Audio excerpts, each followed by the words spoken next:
Welcome to the Craft of Coaching podcast, where we dive into what it truly takes to become a skilled, confident life coach.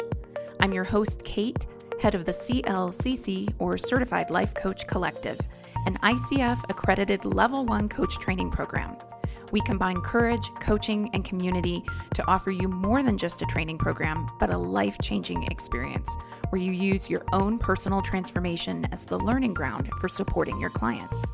On this podcast, we explore how you can use coaching skills to support your clients or expand your own growth, all grounded in evidence-based coaching practices. Learn more about our program and get free resources for becoming a life coach at teamclcc.com. And now, here's today's episode. Hello, everyone. Today we've got a pretty important topic, a topic that in fact was requested by a listener. And if you ever want to reach out and suggest a topic, you are welcome to reach out to support@teamclcc.com. Make sure you put something in the subject line like podcast topic suggestion, just so that we know that that is what you're suggesting. And so today's topic is self-care for life coaches. So this is a pretty important one because when you are a coach, you are in a process of holding space for other people. And one of the things that you'll find as you first become a coach, especially, is that you get a lot of energy from this process. It lights you up. It's a new skill. It's a new career pathway for many. It's exciting. People are eager to get going with it. And when you are in that space of helping people with the problems in their lives, celebrating alongside them with their successes, when you're really doing the work every single day of thinking about the human experience, it is enlivening. It's absolutely enlivening. And if you'd like to know a little bit more about what it's like to be a coach, I actually have a book on that. There's a book that I've written called The Gift of Coaching. You can find it on Amazon. You might have to type in my full name, Kate Swoboda, since search algorithms can be a little finicky. That's S as in Sam, W-O, B as in boy, O, D as in Danny, A. I've spelled that quite a lot for telemarketers over the years, as you can imagine. You can also find a link to the book on my life coaching website, which is at yourcourageouslife.com. There's a navigation section for books. But essentially, when you first start to become a coach, you're going to be enlivened. You're going to feel like it's really exciting. It's going to be amazing. And then as I get into this in the gift of coaching, there are also times when it becomes a lot of a mental load. And if you aren't proactively thinking about how to address that, if you aren't proactively thinking about how to make sure you stay resourced as a coach, then coaching will become pretty much what any other job you've ever had has become. There's a honeymoon period, and then it's like, wait a second. This is work? Yeah, it is work. You're going to enjoy it, but it is work. So let's get into today's self-care for life coaches, and I'm going to start with the mindset behind self-care. Whenever we talk about needing self-care, what we're really often saying is that we feel under-resourced. And what is one of the biggest drivers for feeling depleted? Fear. And whether you call it anxiety, or I feel uncertain, or I feel insecure, you're really talking about fear. If you're a coach, you're hearing a lot from your clients about fear. Feeling stuck, that's fear. Feeling overwhelmed, that's fear. Sometimes suffering. It's a lot of mental load. And so when you show up fully for your clients, you need to be thinking about how to protect your own emotional, physical, and spiritual energy. So fear is what triggers all these patterns that lead us into burnout or feeling overwhelmed. And I have another book where I talk about the most common fear patterns. That's called The Courage Habit. The 4 main fear patterns are perfectionism, which is trying to do it all flawlessly, people-pleasing / martyrdom, which is always putting others first, pessimism, which is going to a place of, well, it's too much, it's not going to work anyway, so why try? And then self-sabotage, which is undermining your goals by, say, telling your dreams to the most unsupportive person that you've ever met. These fear patterns are often what get us into that overwhelmed state where we start scrambling and craving relief. So here's a familiar scenario. You're staring at your calendar. Maybe you don't have enough client appointments, and then that causes you to start spiraling. Panic about money, comparison to others, checking out other coaching websites or other people's social media, wondering if you need a new opt-in or you need to create a new mastermind to finally make it. Then you might also be at the other extreme. Maybe you have too many clients, too many projects, and now you feel creatively depleted.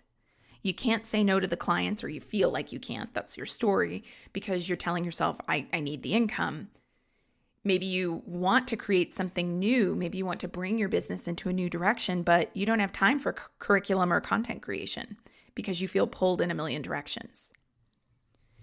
Wherever you are on that spectrum, my invitation for you is to pause and breathe, not as some cheesy, like just breathe through it, but because, of course, I come from a trauma-informed perspective, and I'm a big fan of somatic coaching. When you take command of the breath, you are stepping in the direction of taking command of the anxiety and the fear. One simple tool that I love is something that we've done in our CLCC program, and it is a my head says, my heart says check-in. So essentially, this is something you can do with clients. It's also something you can do with yourself one-on-one. Maybe you want to look in a mirror. Maybe you have a supportive friend who would be with you as you're doing this. But essentially, you gather together and each person shares. My head says this, and my heart says this. My head says, and my heart says. I've done this check-in before. And, sometimes it's like running an event, for instance, is often a very high pressure situation. And in those moments, my head might say, I got to get all the logistics perfect. But my heart says, you're doing great. Just be here. So you can do that with your clients too. When someone is spiraling in a session, you can pause and ask them, what does your head say? And what does your heart say? It's not simplistic. It's a reorientation. It gets us out of that anxious buzz and back into the grounded truth. Next piece of self-care I'd like to offer, it's a reframe. And it's a reframe I use all the time, okay? And it is on days when things are really hectic, or weeks, or periods, phases, right? You might have an era of your coaching business where things are just really crazy hectic, especially early on in your coaching business. You're doing everything. You're doing websites, scheduling systems, contracts, payment links. It's all of this front-loaded effort. And later, those systems are going to run with less maintenance. You're not going to be building from scratch forever. So a phrase I like to remind myself of is, it won't always be like this. It won't always be like this. I mean, think about it, right? Like, how many times have you ever had a really tough day and you get a good night's sleep and the next day you start over and it's better? Or you go out for a run and when you get to the other side of the run, you feel like you just cleaned something out. I'm a huge fan of running, by the way. I've been a runner since I was in high school, and not because I was part of a team sport. I'm way too introverted for that. But I really do believe that exercise is something that just kind of takes some of the stress and just offloads it. And I will say for myself that I think coaches in particular need to take care of their physical health in these ways. So just putting that in your back pocket. But essentially, it won't always be like this. That's your reminder that feelings are transient. They change, they shapeshift. I have another question for when times are hard that you can use as self-care. And again, you can also use these with your clients. If you knew that it was going to work out the way you want it to, would you keep going? If you knew that it was going to work out the way that you want it to, would you keep going? Because working for any dream isn't supposed to be easy.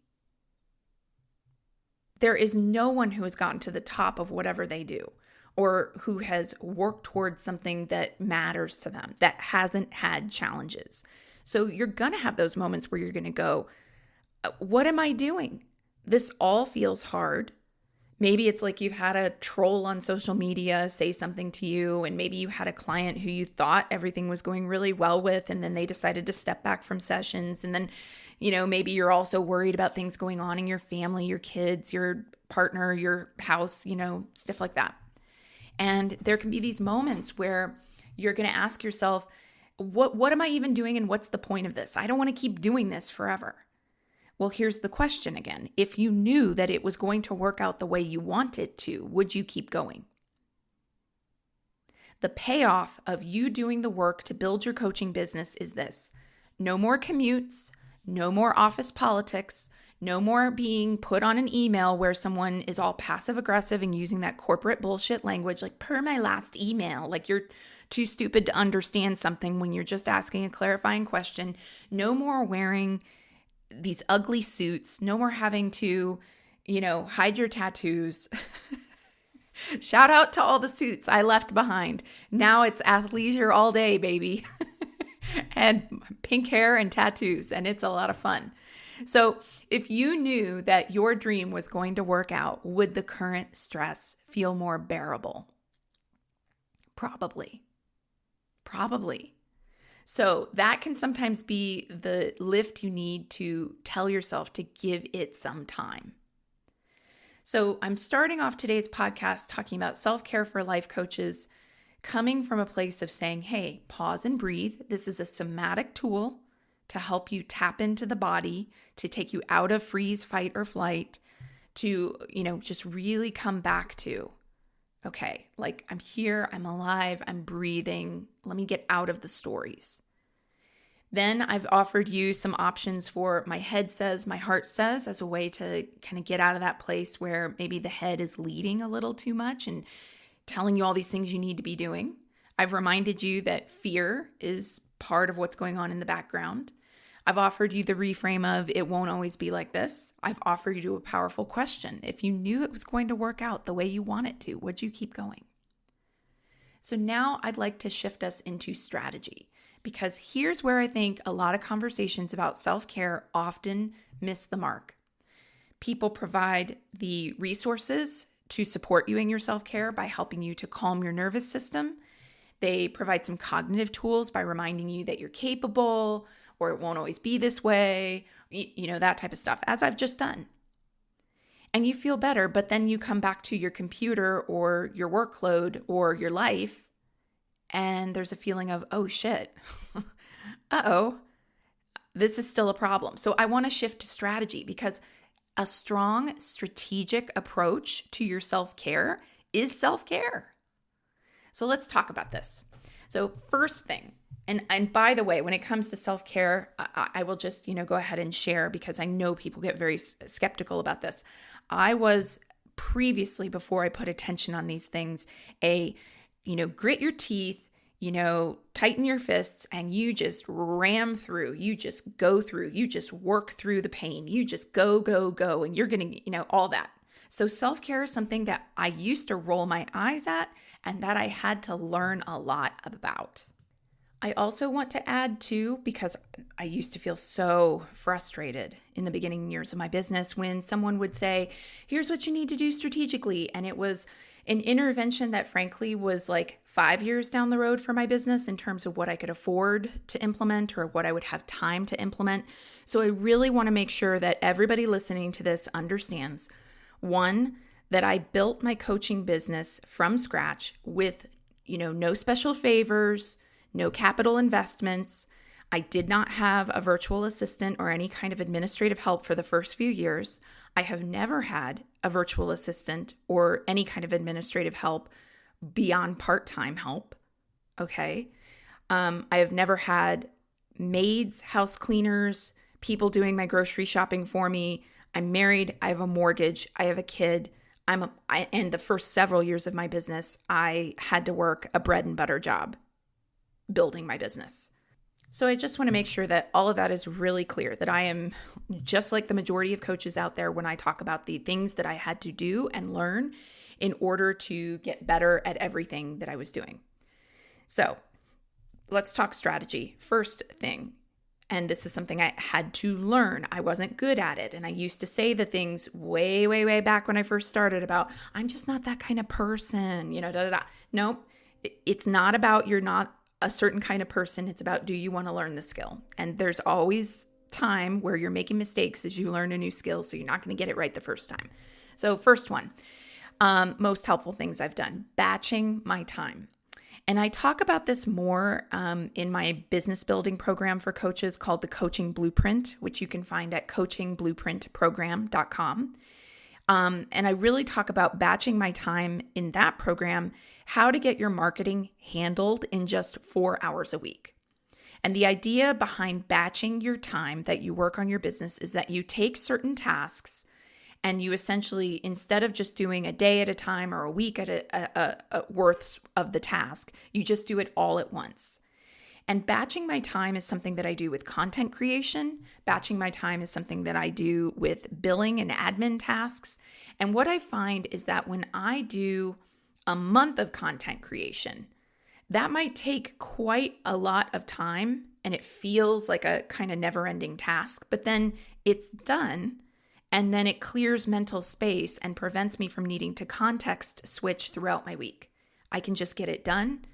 I do have VA help. So, I create content. My VA loads it, gets it all, prepped and everything. But I am the creative voice behind everything with my company. And I think that creates for a more authentic messaging experience.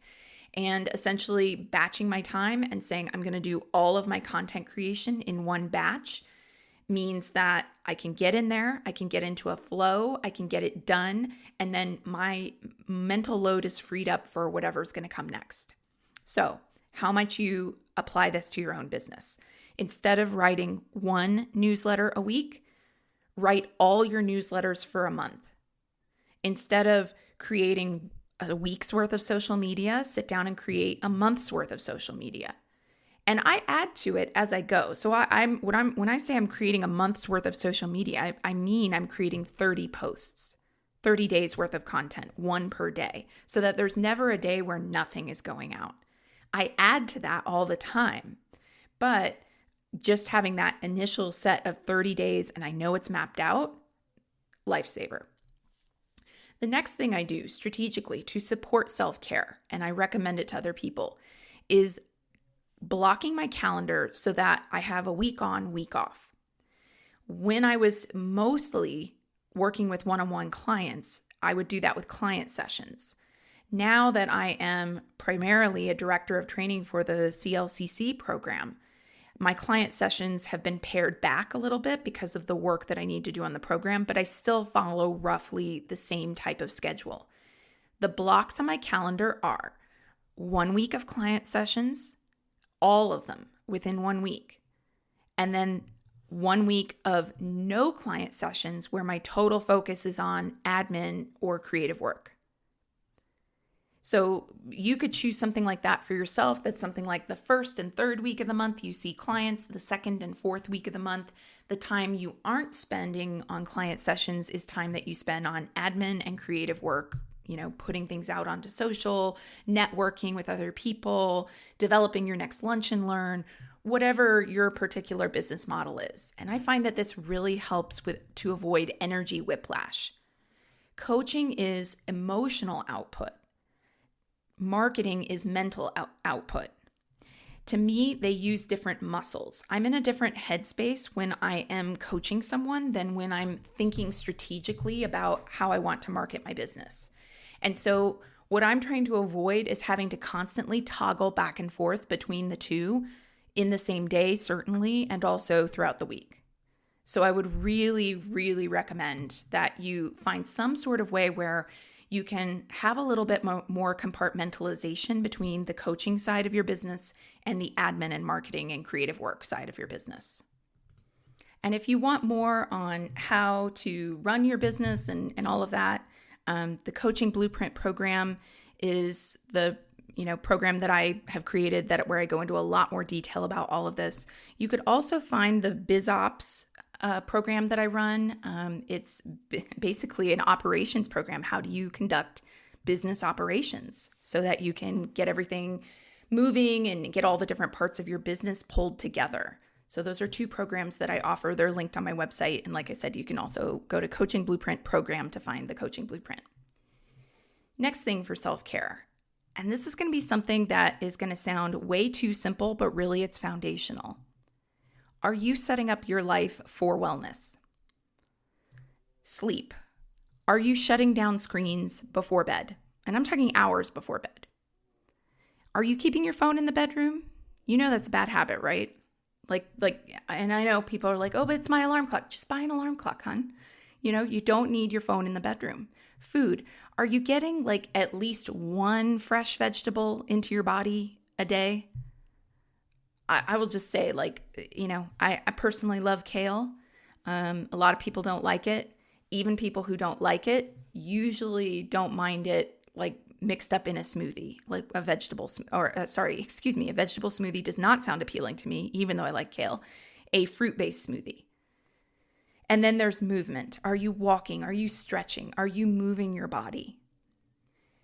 I mentioned this earlier about running. I think that life and just being a human can be complicated. And I think that coaches, and I count myself among them, tend to have nervous systems that are wired for empathy and for looking around at the world and picking up on people's pain and challenges and earnestly really wanting to help, wanting to do something to make that better.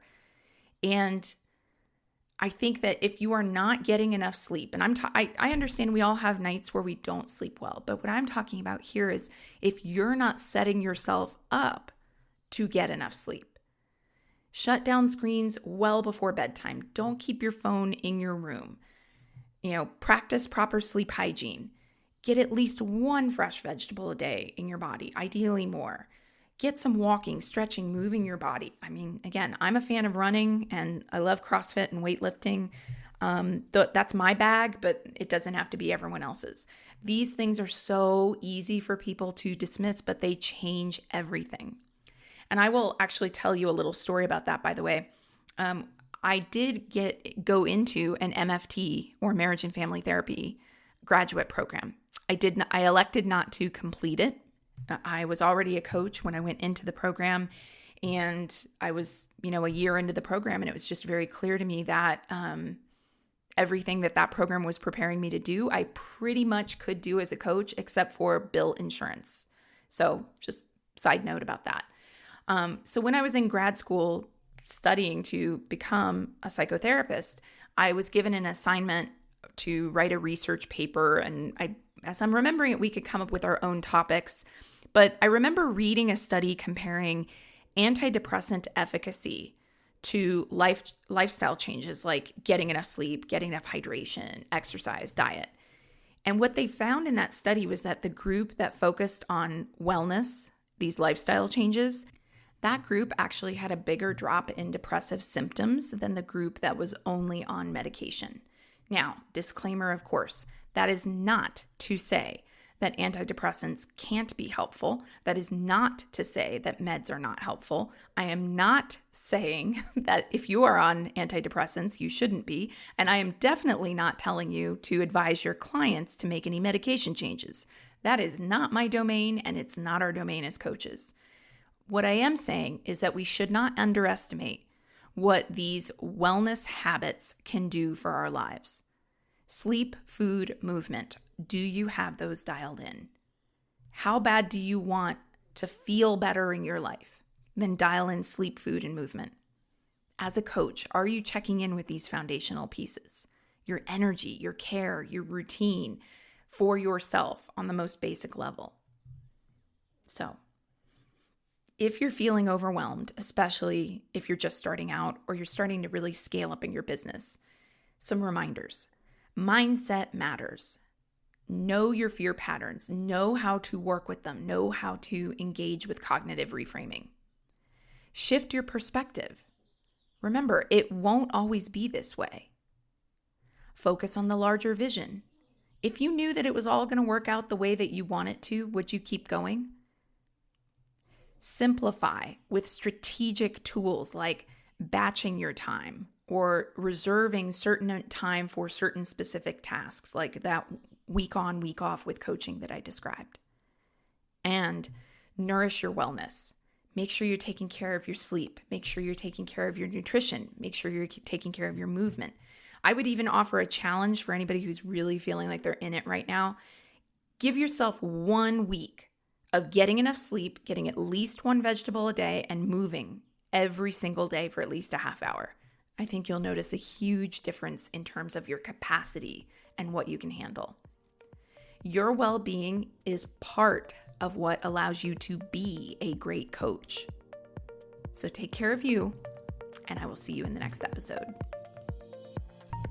All right, that's it for today's episode. Thank you so much for listening. Before you go, would you help us out and take a moment to give us a rating in iTunes, Spotify, or wherever you're listening?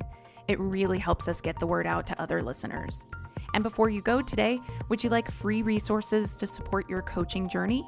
Whether you're considering becoming a coach or you want advanced coach skills training, access our coaching resource library at teamclcc.com. Again, that's teamclcc.com. Can't wait to connect with you. And again, thanks for listening.